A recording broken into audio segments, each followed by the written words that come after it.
Olá, seja bem-vindo, seja bem-vinda mais uma vez ao meu canal. Ficou curiosa para conhecer a história do Claudinho? Pois é, então ele veio aqui gravar esse vídeo para contar como é que ele teve essa história de superação. Não assistiu o primeiro?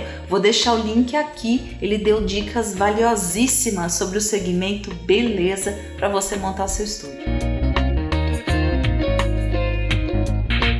Claudinho, obrigada por estar aqui com a gente de novo. E aí, conta pra gente, quando tudo começou? Obrigado pelo convite. Oi, pessoal. Tipo assim, eu nasci na Paraíba, né? Nasci numa zona rural, num lugar que não tinha nada, nem luz elétrica, nem saneamento básico. Eu demorava 1h30, por exemplo, para chegar até a cidade para poder estudar. Mas eu sempre tive um sonho de vir para São Paulo. Eu sempre soube que a possibilidade de crescer, de ser alguém na vida, não estava ali. Eu vim para São Paulo, comecei a trabalhar na área de supermercados e tal. E eu sempre fui uma pessoa que eu tive sempre muita fé ao Senhor Jesus, a Deus. E aí, quando eu passei por um momento muito difícil, eu fui morar com um amigo que ele me pediu para ir embora da casa dele. Ele falou, eu me sinto incomodado porque as pessoas gostam muito de você, então você me ofusca. Eu lamento que as pessoas tenham tanta inveja de mim, mas eu não posso evitar ser tão popular. Eu me vi sozinho em São Paulo, tinha nem 20 anos, sem minha família, sem apoio de ninguém. Eu me vi no metrô Anhangabaú, sozinho, com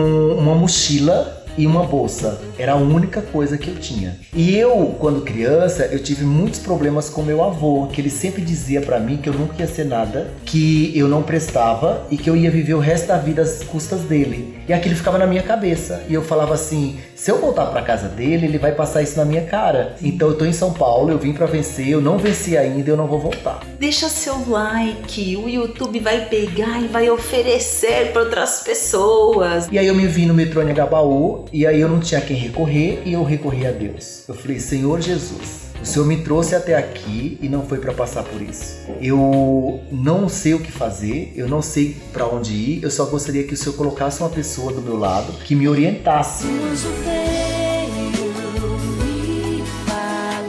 E que essa pessoa fosse uma pessoa que tivesse um temor de ti, porque eu tava já muito triste porque as pessoas sempre se aproximavam de mim. E aí naquele momento eu abri meus olhos, eram umas 3 horas da tarde, e aí tinha um anúncio de uma senhora chamada Dona Diva, que eu vi esse anúncio, e quando eu liguei pra ela, ela estava esperando a minha ligação. Mentira! Que massa! Foi algo surreal. Foi interessante porque quando eu liguei, ela falou, eu falei o que estava acontecendo, eu não tinha todo o valor, e aí eu sempre fui uma pessoa muito correta, e aí ela falou, olha, você está onde? Eu vou lhe buscar. Eu falei, gente, essa mulher só pode ser louca, né? Como é que ela vai vir, né?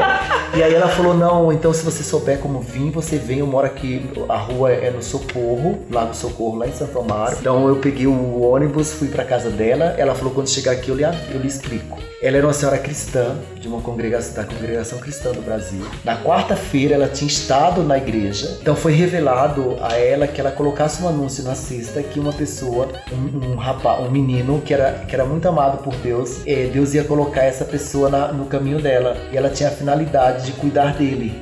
Nossa, não acredito! É linda a história, né? Muito demais. linda. E foi assim, Dona Diva, eu cheguei na casa dela, eu não tinha nada, eu só tinha mochila e uma bolsa com as minhas roupas. E eu falei, onde eu vou dormir, onde eu vou comer, o que eu vou... Né? Eu fiquei desesperado. Mas eu falei, tudo bem. E aí quando eu cheguei lá, ela falou, não, o Senhor te preparou tudo. Aqui tá seu quarto, sua cama, geladeira, fogão, televisão, tudo. Deus tinha preparado tudo. E aí eu continuava trabalhando com supermercados. E aí ela falou, meu filho, você não pode fazer uma faculdade, você não tem condições financeiras. Você vai ter que ter uma profissão, porque na nossa vida a gente tem que ter uma profissão. Porque aí onde você estiver, você tem uma profissão. Você vai ficar o resto da sua vida trabalhando assalariado? E aí eu falei, mas eu vou ser o quê, Dona Diva? Eu falei, eu acho que você é enfermeira. Ela falou, você não pode ver sangue, como você vai ser enfermeira? E aí ela falou, olha, Deus ele gosta muito de ti, porque eu tenho uma conexão muito grande com Deus. Ela falou, ele sempre te protegeu, sempre cuidou de você, inclusive você está aqui por uma resposta de uma oração. Pede uma orientação a ele. Aí à noite eu fui dormir, eu falei, Deus, se o Senhor tem um propósito, né? Se o Senhor tem um talento pra mim, me mostre, porque eu não sei. Ela teve um sonho. Ela teve? Ela, Dona Diva, teve um sonho. Eu num programa de TV, falando de um corte de cabelo que eu havia feito pra apresentadora. E quando ela me falou isso, eu falei, você é louca? louca, eu não vou querer e tal. Bom, resumindo a história, ela me fez fazer o curso, que foi na escola que eu fiz o curso. Ela conseguiu ver essa cena 16 anos antes. Ela sempre falava pra mim, eu não morro antes de te ver na TV. Porque quando ela me viu na TV, ela falou, mas o Cláudio não é cabeleireiro. E Deus falava em voz, ela não via Deus. Sim. Mas ele falou, eu dei o dom com as mãos pra ele. Ele é um excelente cabeleireiro. E ela acordou com isso, excelente cabeleireiro.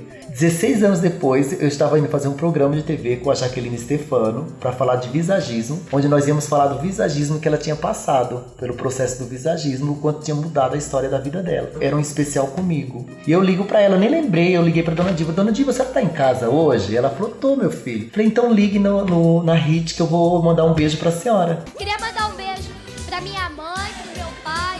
Era a cena. Se inscreve rapidinho, clica no botão vermelho e no sininho. O que eu percebo é assim, às vezes as pessoas elas desistem muito fácil. Hoje, quando eu olho pra trás, eu não sei se eu teria condição de passar por tudo aquilo de novo, porque foi muito difícil. Eu lembro de situações assim que eu tinha que vender meu vale transporte, meu vale refeição para pagar esse meu curso. Eu não tinha comida, então eu saía de manhã, ela me dava um café com um pão na chapa e eu trabalhava o dia inteiro a pé para poder pagar o vale transporte, eu vendia, e o vale refeição também. Então eu ficava o dia inteiro sem me alimentar. Eu visitava os supermercados a pé, eu pesava 59 quilos, porque eu não tinha comida. Então quando eu chegava em casa, ela tinha feito aquelas marmitinhas, que ela fazia umas marmitinhas pros funcionários da Bayer, aquelas que é de metal, sabe?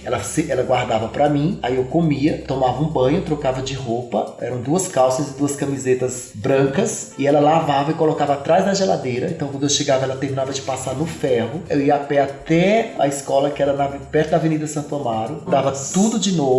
E na hora do intervalo, eu nem saía do intervalo porque tinha cheiro de comida e eu tava com muita fome. Então eu passei muita fome, mas eu não desisti. Outra parte que foi fundamental foi assim, quando eu terminei meu curso, eu comecei a atender os meus amigos, as pessoas que trabalhavam comigo, e eu já percebi que eu tinha uma facilidade muito grande das pessoas gostarem do meu trabalho. Muito grande, assim, muito grande mesmo. E foi assim que as pessoas começaram a me pagar. Quando eu terminei o curso no Senac, que era a escola que eu me formei, eles sabiam que eu não tinha condição de pagar todo o curso, porque eu sempre pagava um mês e devia outro. Na hora que eu fui pagar o curso, um colega de escola, de aula, falou, por que você vai pagar? Você já fez o curso mesmo? Você vai pagar pra quê? A escola é rica. Eu falei, eu vou pagar porque eu fui educado a ser uma pessoa honesta. Sim. Então eu usufruí do curso e eu vou pagar. E eu paguei. A minha professora, tive 2 professoras, a primeira turno e a segunda turno. E a diretora, a pessoa que acompanhou todo o processo, ela falou, Cláudio, você se mostrou ser uma pessoa muito correta. Ser uma pessoa muito resistente, uma pessoa que foi até o fim. Nós começamos com 38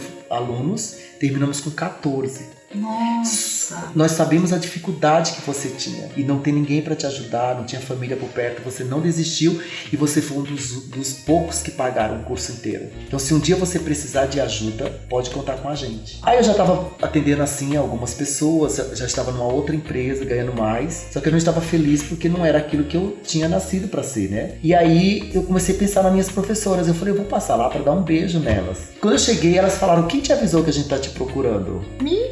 Aí eu falei, não queria, eu só tô morrendo de saudade de vocês. Ela falou, olha, apareceu uma mulher aqui que ela vai abrir uma franquia francesa em Pinheiros e ela pediu indicação de um profissional. Então desde quinta-feira que nós estamos desesperados atrás de você. Só que você não mora mais na pensão e nós não temos mais o seu BIP, na época era BIPs. Eu lembro, gente, dessa época do BIP da IBM. Isso. Então ela falou, e aí ela falou, foi aí que elas me indicaram. Foi aí que eu trabalhei 10 anos com a Daniela, a dona dessa rede francesa, e que foi minha escola pra vida. Toda vez que eu tentava desistir, eu lembrava meu avô me humilhando. Só que eu não fiz aquilo como um coitado. Eu falava, peraí, eu vou mostrar pra ele que eu sou capaz. A forma como eu entendia que aquilo poderia me ajudar, eu mudei aquilo. Eu falava, não, eu não vou desistir, eu vou vencer e através do fato de eu construir a minha história, ele vai se orgulhar de mim. E foi incrível porque antes do meu avô falecer, ele me chamou, me pediu perdão pelo avô que ele não foi. Que legal. Falou o quanto ele se orgulhava do ser humano que eu tinha me tornado e que ele ia embora daqui, mas ele ia muito tranquilo, porque eu ia cuidar da minha família. Então eu consegui transformar a minha história com trabalho, com caráter, com batalhas, porque não é fácil. Muitas, né? Hoje as pessoas me veem e não sabem o quanto foi difícil. Mas eu sempre me orgulho, e não é de nada que eu construí financeiramente. Eu me orgulho do meu caráter, do ser humano que eu me tornei. Olha que interessante. Ele poderia ter entrado no papel de vítima e ter ficado ali, olhando para a dificuldade. Ele preferiu o papel de protagonista, que a gente sempre fala aqui no canal, e transformou. Todo mundo vai ter alguém que vai dizer que não pode, que não consegue, ou que vai ficar incomodado com o brilho, porque ela tem preguiça de fazer o dela. Quando alguém fica tentando te parar, é que ele tem medo que você alcance os seus sonhos e ele fique para trás. Então a gente tem que ter muito discernimento, escolher, ter uma rede de apoio. Quem vai estar do meu lado? Por que a gente tem essa mania de ficar ouvindo pessoas que nem são do nosso convívio e ficar perturbado e ficar desviando o caminho? Porque eu acho que as pessoas oferecem muito o que elas têm. Essa pessoa mesmo que pediu para que eu saísse da casa, e aí depois de anos essa pessoa conseguiu me ver e aí falou: nossa, você? E a pessoa nunca imaginou que eu pudesse me reconstruir a partir dali.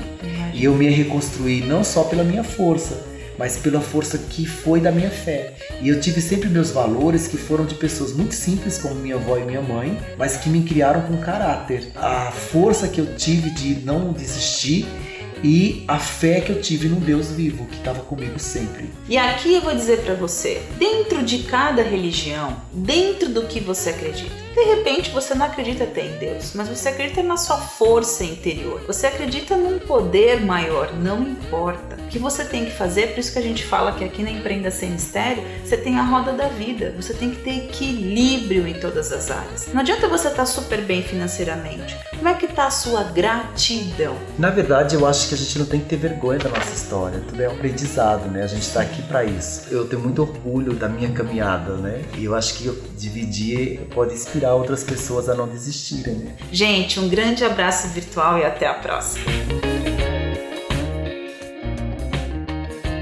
Mas o que eu quero dizer, nunca feche portas. Tudo que você planta, você colhe.